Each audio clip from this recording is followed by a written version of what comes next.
Okay, so this new unit is over square roots. Okay, the title of this unit is square roots. And the square root formula is, or the function is f of x equals the square root of x. That is the formula, the equation for this unit. Now, when you add some numbers in there, it'll move to the right, to the left, it'll go up or down, it might stretch or compress, right? So guys, this letter, or this right here, the D, the letter D, what does that make the graph do? Up or down? Thank you. Please write that down on your paper. This will make it go up or down. What does the letter C tell you? Good. Left or right? We have not used the letter B yet. What does this number in the very front tell you?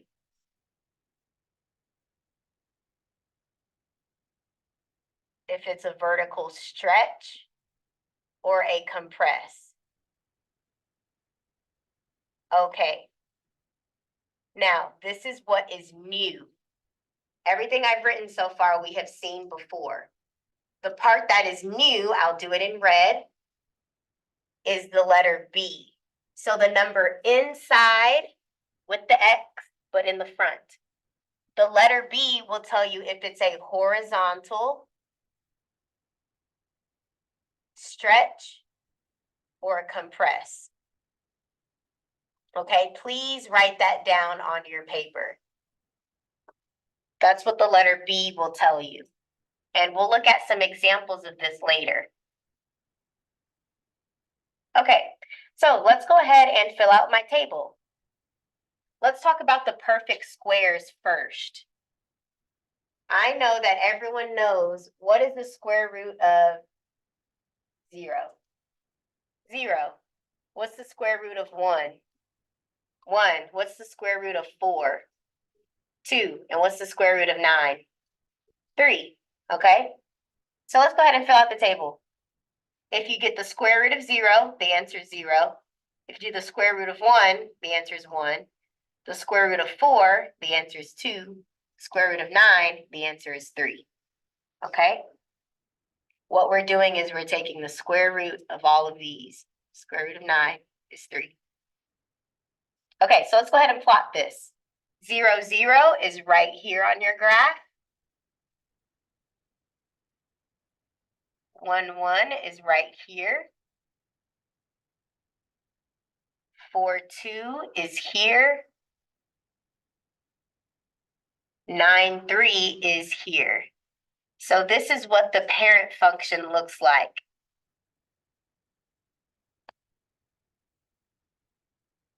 We're just taking square roots of different numbers. And guys, where did the graph start? 0, 0, that was the starting point. So my starting point was at 0, 0. And this is also a review. The domain, how do you read the domain? Where do we start for domain? On the left side and you go to the right. So guys, domain, you start on the left and you move to the right. So let's go ahead and figure out what the domain is. Here's the left side of my graph. Where is that at? We're looking at the x values. This is 0, this is 1, 2, 3, 4. Where did it start? 0. So it starts at 0 and it goes forever this way. So it goes off to infinity. That's your domain. Okay, now let's do the range. You do the range from the bottom of the graph to the top of the graph. So let's try the range next. Range, you look at the bottom and you go up to the top. So here's my graph. Here's the bottom. Where's that? 0, because this is 0, this is 1, this is 2. So it starts at 0 and it just goes up. So your range is also 0 to infinity. That is all the information for the parent function. Okay, now we're going to do an example. This is what the parent function looks like.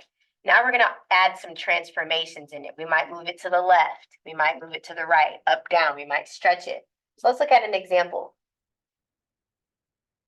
Okay, so here is our equation that they gave us. And this is something that we've seen before. Let's write the transformations first. What does the 2 in the front tell you? It's a vertical stretch. So back on the notes up here, the number in front will tell you that it's a vertical stretch or a compress.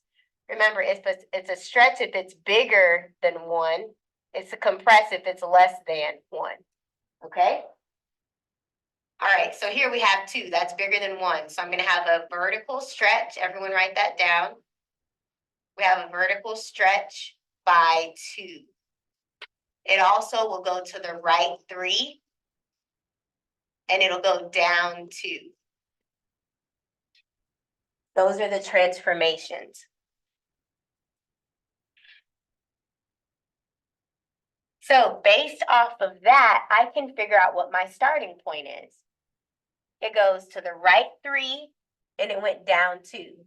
So right 3 down 2 is right here. That's your starting point. You went 3 and -2. So go ahead and put that in your table as well. That's the point 3, -2.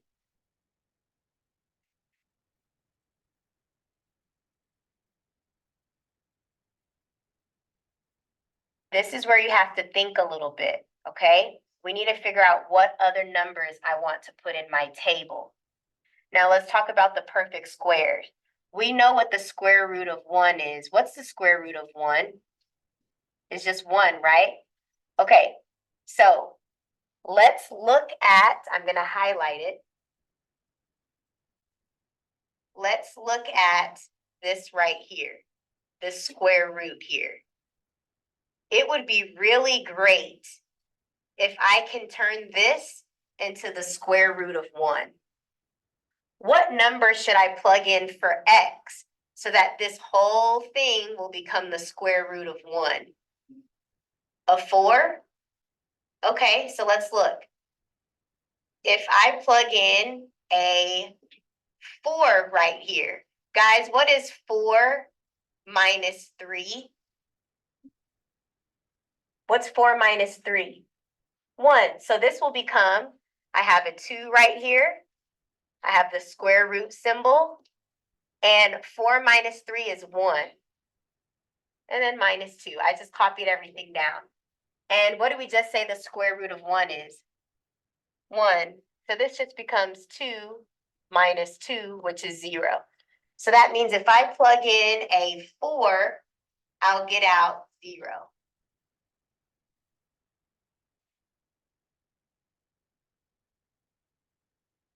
What is another easy square root that we know the answer to?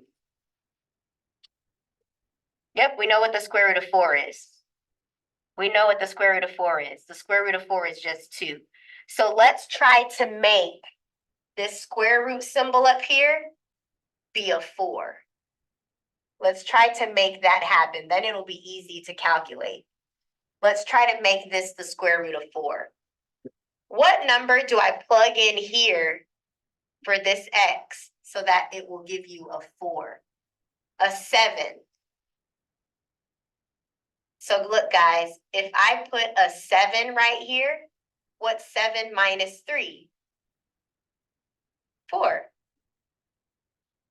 It just became a lot easier. So if I plug in a 4, if I plug in a 7, this underneath the square root will become a 4.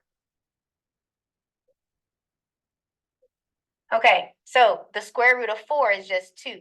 So this will become 2 times, well, that's just 2 minus 2. 2 times 2 is 4. Subtract 2, you get 2. So if you plug in a 7, you'll get 2. So now let's just plot the points. 4, 0 is right here.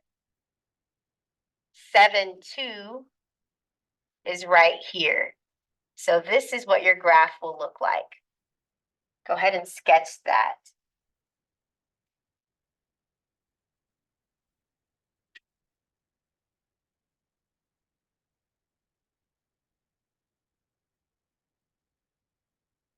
Okay, now let's talk about the start point. Where did it start?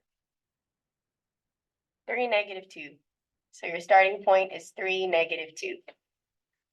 The domain, you read it from left to right. So here's the left side. The left side is at 3. And it just goes off forever. So it goes from 3 to infinity.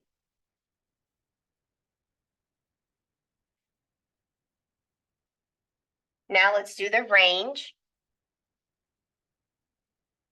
The range is the bottom to the top. So the bottom is at -2. And then it goes up to infinity. It goes up from there. The x-intercept, it crosses the x-intercept right, or the x-axis right here at 4. So your x-intercept is 4, 0. Does it cross or touch the y-axis? Nope, it doesn't go over here at all. So this one is none. We do not have a y-intercept. Okay, now let's talk about maximum and minimum. Maximum means I want the highest point between the numbers 4 and 7. They gave us an interval to look at. So let's look at this interval here. My interval is between 4 and 7. Okay, so what is the highest point between the bars? This is the line we're looking at. Where's the highest part? At 2, right here. The highest part is at 2. That's at 2. So the maximum is 2. And where's the lowest part of this line? 0, right here, at 0. So your minimum is at 0.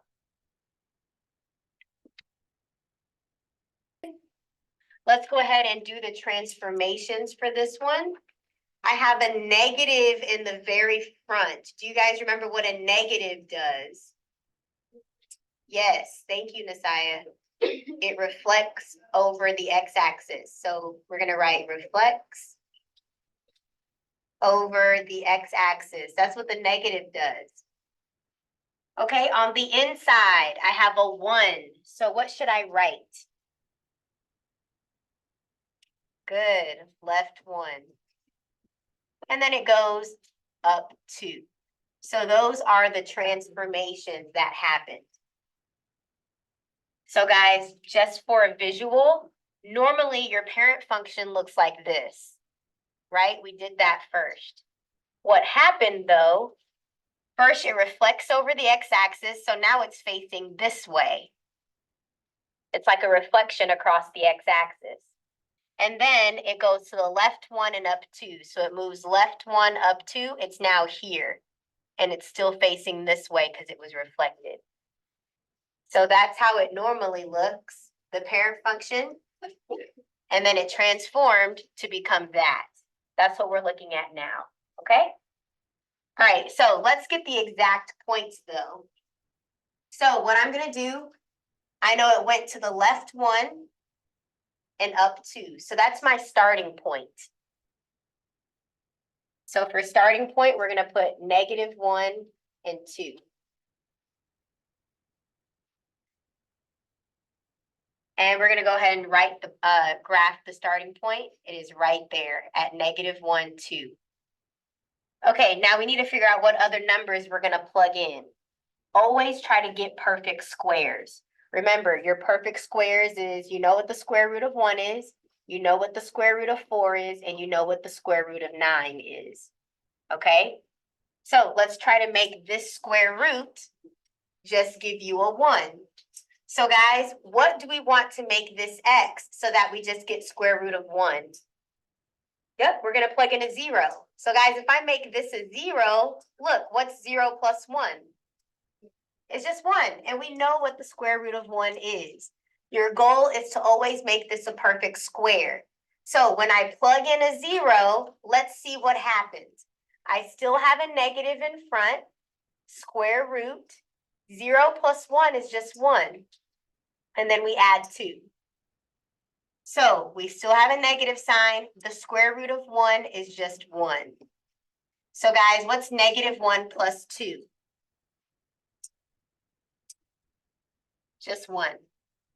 So when we plugged in 0, we got out 1.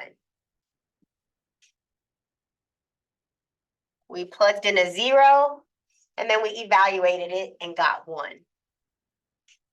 Now let's move on to the next perfect square.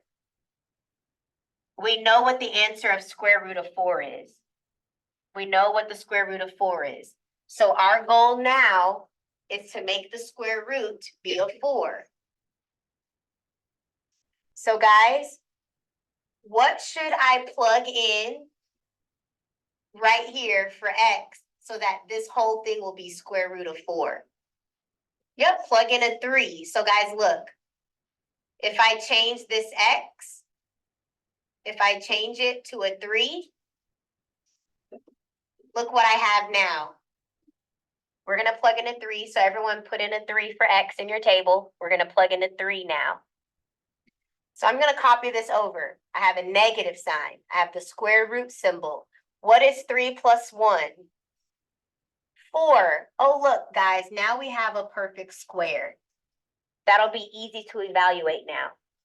Now we're just going to evaluate it. Then we add 2. So we get negative, what's the square root of 4? 2. So negative 2 plus 2 is 0. So whenever you plugged in a 3, we got out a 0. This is how you think through these problems. Try to get a perfect square. Our next perfect square, we want to get a 9. Let's try to get the square root of 9. So I'm going to erase this. What should I plug in so that this whole thing is a 9? Good, I heard someone say 8. Let's plug in an 8. Everyone put 8 in the table. We're going to plug in an 8. Now let's see what happens. I'm just going to copy this down. I have a negative in the front, square root symbol. Guys, what's 8 plus 1? 9. And look, that's one of our perfect squares. So this will be easy to evaluate now. We chose the best number to plug in. We chose 8 to plug in. Okay, so guys, we have a negative. What's square root of 9? 3. And then we're adding 2. Negative 3 plus 2 is negative 1. So put negative 1 in your table. Okay, so now guys, we completed the table. Now let's graph those points.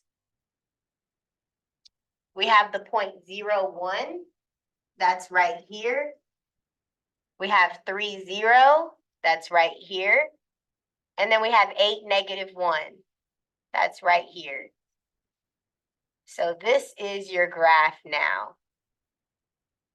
It makes sense. It's facing down because there's a negative in the very front of the equation.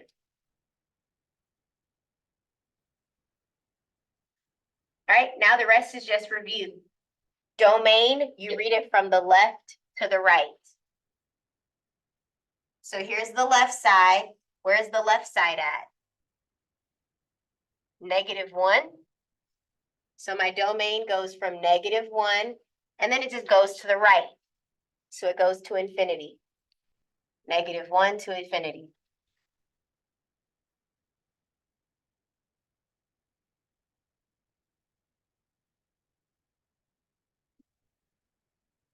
Now let's do the range. Guys, where's the bottom? Is this graph going down or is it going up? It's going down. It starts here and it just goes down from there. So the bottom is at negative infinity and the very top is at 2. So it's flipped, it's facing down. So the bottom is at negative infinity and the top is at 2. Remember, range, you always go bottom first. And then you go to the top. You go least to greatest, bottom to top. Okay, my x-intercept. It crosses the x-intercept right here at 3, 0.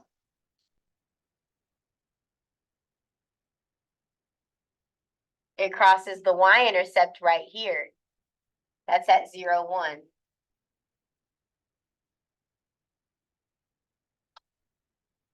Final things. we're gonna talk about the maximum. And what the interval does it want? 3 to 8, okay. So we're gonna look at it from 3 to 8. I'm also gonna find the minimum after this. Okay, so it tells us what it wants us to pay attention to. We're gonna look at the graph between 3 and 8. So let me do this in a different color. Okay. Here's 3 and here's 8. We're just paying attention to the graph between those two lines, between 3 and 8. So we're looking from here to here. Where's the highest? Yep, the highest is right here. That's at the y value 0, so the maximum is 0. And the lowest part between these two lines is right here. That's at -1.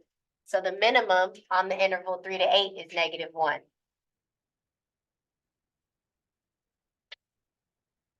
All right, so I did 2 examples with you. Flip over to the next page, guys. Number 2 is a challenge question. I want you to circle it and put challenge. I want you to do that one last, okay? Number 2 is a challenge question. I think it looks something like this. With a +4 or something like that. That's the challenge question. I don't want you to do that one yet. Also, I believe number 6. No, number 5. Number 5, I'm gonna help you out. I'm gonna give you the table. I'll give you the X values of the table. The X values that you're gonna plug in for number 5 are -2, 0, 6, and 16. Actually, you don't need to go all the way to 16. That would go off the page. So just -2, 0, and 6. Those are the X values for number 5, the table. Okay? All right, so you guys are going to practice.